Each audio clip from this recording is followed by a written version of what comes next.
यश माता जी, आज हम फिर से एक बार आए हैं। तो आपने देखा होगा पिछला वीडियो, वो एक भैया ने भी बताया था कि थोड़ा मानसिकता के ऊपर बताइए।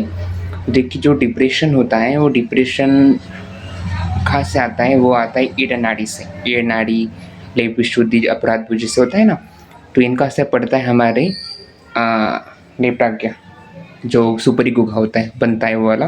जैसे मान लीजिए एग्जाम्पल पे, आप अतीत के बारे में सोचते हो ज़्यादा, किसी ने आपको कुछ गलत कहा है या पिछली बात जो आपको दुःख दे रही है, आप बार-बार उसी बारे में सोचते हैं, तब जाके आपको तनाव होता है और तनाव के बाद आपको डिप्रेशन धीरे-धीरे बढ़ने लगता है। फिर आपको बहुत सारा तरीके से आप अंदर ही अंदर बहुत सारा दुःख महसूस करते हैं। फिर उभर नहीं पाते, प्रेज़ेंट में नहीं रह पाते और खुद कभी-कभी क्या होता है कि कभी-कभी खुद को भी तकलीफ़ देने का विचार आता है ना? तो इसलिए उनको चाहिए कि अपनी ईड़ नाड़ी स्वच्छ करें और जो भी दुःख की बात है, वो दुःख की बातें ही सोचना बंद करें। नमक पानी ध्यान जो है, वो कंटिन्यू चालू रखें। अभी ऐसा नहीं है कि जैसे मान लो कि किसी ने आपको कुछ गलत बोला है, तो क्षमा कर देने से हम गलत को सही मान रहे, ऐसा नहीं है। जब हम किसी को क्षमा करते हैं, उस जो हमारे ऊपर तनाव आता है ना, क्योंकि हम बार-बार सोच रहे थे कि इसने ऐसा क्यों कहा, तो हम क्या करते हैं कि उस तनाव को कम कर देते, उस बोझ से हम कम कर देते। जब हम क्षमा कर देते हैं, जो हमारे ऊपर तनाव आता है ना कि हमको गलत लगता है किसी का वर्ड, तो हम उसको क्षमा कर देने से क्या हो जाता है कि वो तनाव हमारे माइंड से चला जाता है। हम एकदम फ्री हो जाते हैं, फ्री माइंड। तो ऐसा है, अभी बता देते कि जो डिप्रेशन आता है वो ईड़ नाड़ी, ठीक है, ले विशुद्धि, अपराध बोध, जो कि हम मैं गलत हूँ, मुझे ये गलती नहीं करनी चाहिए, ऐसे सोचते हैं। ईड़ नाड़ी जो है अपनी जो भूतकाल के संबंधित है, जो हमारी पिछली घटनाओं के आधारित पर चलती है। जैसे हम बार-बार भूतकाल के बारे में सोचते हैं, तो इसलिए, ठीक है, इसका असर पड़ता है ये लेप्टाज्ञा पर, सुपीरियर को। तो उसके लिए आपको कुछ नहीं करना, आपको बस ईड़ नाड़ी को क्लियर करना है। आपका डेली ध्यान, नमक पानी कंटिन्यू रखना है, ठीक है। और खासकर जैसे सैड सॉन्ग होते हैं, सैड सॉन्ग मत सुनिए। सैड सॉन्ग श्री माता जी ने मना किया है कि सैड सॉन्ग से आप एकदम भूतकाल में चले जाते हैं। तो आपको एकदम जॉय में रहना है, आनंद में रहना है। श्री माता से आप प्रार्थना करते सकते हैं, श्री माता जी कृपया मेरा चित्त अतीत से हटाकर वर्तमान में लाइए और मुझे आनंद दीजिए। और एक बात है, जैसे हम कहीं पर भी हम सेंटर या कहीं पर जाते हैं ना, तो कोई बोलते हैं कि जब गणेश चतुर्थी चलता है तो कोई दोनों हाथ ऐसे रखते हैं, कोई हाथ दोनों हाथ ज़मीन पर रखते हैं, ठीक है। तो वो उनके ऊपर डिपेंड है। जैसे उनको लगता है कि बैलेंस में हो, तो आप श्री माता के सामने गणेश चतुर्थी रहते चलते दोनों हाथ सामने भी ऐसे रख सकते हैं, ठीक है। पर अगर आपको लगता है कि थोड़ा मेरा अनबैलेंस है, तो आप जब गणेश चतुर्थी चलता है तो आप दोनों हाथ ऐसे ज़मीन पर रख सकते हैं, ताकि आपको बैलेंस आ जाए। और तीसरी बात यह है, जैसे श्री माता ने कहा है, जैसे हम बोलते हैं ना कि गणेश जी, गणेश, कार्तिकेय, ऐसे बोलते हैं। श्री माता जी ने इन सब जो जैसे हम देवताओं को नाम लेते हैं ना देवताओं का, तो श्री माता ने कहा है कि इनके आगे आप श्री लगाइए। श्री लगाएंगे तो उनकी रिस्पेक्ट होती है ना। जैसे श्री गणेश जी, श्री कार्तिकेय जी, श्री हनुमान जी, ऐसे होते हैं ना। तो ऐसे आप उनके रिस्पेक्ट से बुलाइए, सम्मान देकर उनको पुकारिए, ठीक है। और क्या आप भी बताओ कमेंट बॉक्स में कि किसके ऊपर वीडियो बनाए। देखिए, जो भैया ने पूछा था पिछली वीडियो में मानसिकता के ऊपर, उसको अगर हम पूरा लॉन्ग फॉर्म में कन्वर्ट कर दे तो बहुत बड़ा वीडियो हो जाएगा। इसलिए हम शॉर्टकट में बताया है कि ईड़ नाड़ी का प्रॉब्लम होता है, उसके लिए आप निकल सकते हैं, पर आपको थोड़ी सी मेहनत करनी पड़ेगी।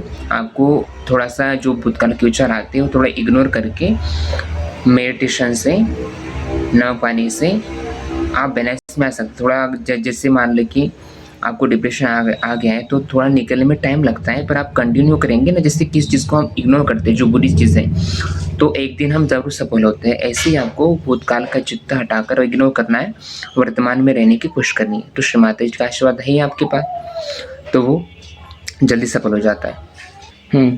और एक बात, जैसे मान लीजिए कि सेंटर और पूजा में है ना, सेंटर और पूजा जैसे होती हैं, सेंटर सामिकता के लिए होता है। जो लोग सेंटर वगैरह नहीं जाते हैं ना, तो सेंटर होता है जो सामिकता के लिए होता है। और जो पूजा होती है विशेष, जैसे अभी पूजा हुई ना, अभी पूजा आने वाली है, फिर गुरु पूजा हुई, अब आदि शक्ति पूजा होने वाली है।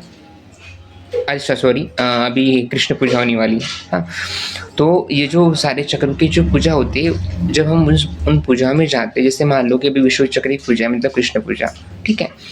तो जब हम जाते हैं तो हमारा विश्व चक्र स्वच्छ हो जाता है, पर इसके पहले हमारा क्या काम होता है कि हम इस चक्र को पहले पूरी तरह ठीक करें। तब जाके हम जब उस पूजा में जाते हैं तो जो भी आशीर्वाद है उस पूजा के, तो हमें एकदम से पूरी तरह प्राप्त होते हैं। पर मान लो कि अगर आपका जिस चक्र, जैसे विश्व चक्र पकड़ा है और आप पूजा में जा रहे हैं, तो वो उस पूजा में जाने के बाद ठीक हो सकता है, पर जो आशीर्वाद आपको पूरी तरह ग्रहण करने होते हैं वो नहीं मिल पाते, क्योंकि जो मिल रहे हैं वो इसको ठीक करने में लगे हैं।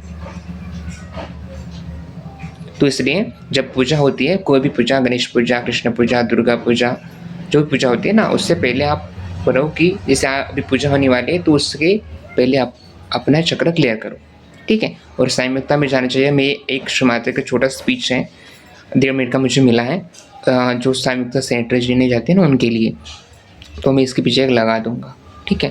अभी 6 मिनट का वीडियो हो गया है, तो मिलते हैं नेक्स्ट वीडियो में। और हाँ, अगर आपको भी लगता है, मतलब कन्फ्यूज़न है कुछ बात को लेकर, तो आप कमेंट बॉक्स में बताइएगा कि इस भैया इसके ऊपर वीडियो बनाइए, तो हम उसके ऊपर पूरी तरह ट्राई करेंगे, कोशिश करेंगे कि उसके ऊपर एक वीडियो बनाएं नेक्स्ट वीडियो में, ठीक है? मिलते हैं नेक्स्ट वीडियो में। जय श्री माता जी। और वो स्पीच, श्री माता की स्पीच देख लीजिएगा। और हाँ, एक भैया ने बोला था अभी पिछले वीडियो में कि पूरी तरह स्पीच लो। अभी मुझे पूरी तरह स्पीच नहीं मिल रही, अगर मिलती तो मैं पूरी तरह सेंड कर देता, यहाँ पर बीच में लगा लेता बंधन का। जो भी मिलते हैं वो क्यों करता हूँ पता है? क्योंकि आप लोग बोलते हैं कि रेफरेंस कहाँ है, श्री माता का रेफरेंस कहाँ है, इसलिए वो रेफरेंस के साथ लाता हूँ। अब कोई चीज़ का रेफरेंस नहीं होता है मेरे पास, तो मैं कहाँ से लाऊँ? मेरे जो सुनी है, हो सकता है फ्यूचर में आप वो सुन ले, इसलिए बता रहे। तो अब आपको यकीन करना नहीं करना वो आपके ऊपर है, हम कुछ भी नहीं कर सकते उसमें। पर एक बात है कि जब आप, जैसे मान लो कि अब मेरे पास रेफरेंस नहीं है, मैं कुछ बता रहा हूँ, ठीक है? आप बोलेंगे रेफरेंस, अभी रेफरेंस तो नहीं मेरे पास, पर फ्यूचर में आप श्री माता की वो अमृतवाणी सुनेंगे तो आपको यकीन हो जाएगा, ठीक है? चलिए, कोई भी गलती होगी तो माफ़ कर दीजिएगा। जय श्री माता जी। मिलते हैं नेक्स्ट वीडियो में। सहयोग की ऐसी स्थिति है, जैसे कि एक मैं कहानी बताती हूँ कि जैसे एक बहुत सी चिड़िया थी और उनको एक जाल में फंसा दिया गया। तो चिड़ियों ने आपस में ये सलाह मशवरा की कि अगर हम लोग सब मिलकर इसके जाल को उठा लें तो जाल हमारे साथ उठाएगा, फिर जा करके उसको तोड़वा देंगे, बाद में सड़वा देंगे, किस तरह निकाल देंगे। तो कहा हाँ ठीक है, सब मिलकर के 1 2 3 कह करके उठो, और सब के सब उठे और जाल को तोड़ दिया उन्होंने। वही चीज सहयोग है। सहयोग की सामूहिकता लोग समझ नहीं पाते हैं, इसलिए बहुत गड़बड़ होता है। माने मैं घर में बैठ करके मां ध्यान करता हूँ, रोज पूजा करता हूँ, मेरे वाइब्रेशन बंद हो गए होंगे ही। आपको सामूहिकता में आना पड़ेगा, आपको सेंटर पे आना पड़ेगा। एक दिन हफ्ते में कम से कम सेंटर में आ करके आपको देखना पड़ेगा कि आपके वाइब्रेशंस ठीक है या नहीं। दूसरों पे मेहनत करनी पड़ेगी। आपको दीप इसलिए बनाए गए हैं कि आपको दूसरों को देना होगा, इसलिए नहीं बनाए गए कि आप अपने ही घर बनाते रहिए। फिर वही दीप हो सकता है बिल्कुल बुझ जाएगा। ये दीप सामूहिकता में भी जल सकता है, नहीं तो जल नहीं सकता। ये महायोग का विशेष कारण है कि हम अपने को अलग न समझे, आए नम्रता पूर्वक आए, ध्यान में आए। हो सकता है कि सेंटर में एक आध आदमी आपसे कहे भी कि भाई ये छोड़ दो, ये नहीं करो, तो बुरा नहीं मानना, क्योंकि उन्होंने अनुभव किया, उन्होंने जाना है ये बात गलत है, इसको छोड़ना चाहिए, इसे निकालना चाहिए। और जो कुछ भी सेंटर में कहा जाए उसे करेंगे, क्योंकि सेंटर पे हमारा ध्यान रहता है। कृष्ण ने भी कहा है जहाँ 10 लोग हमारे नाम पर बैठते हैं वहीं हम रहते हैं, न कि कहीं एक बैठा हुआ वहाँ जंगल में और कृष्ण कृष्ण कह रहा है, उनको टाइम नहीं।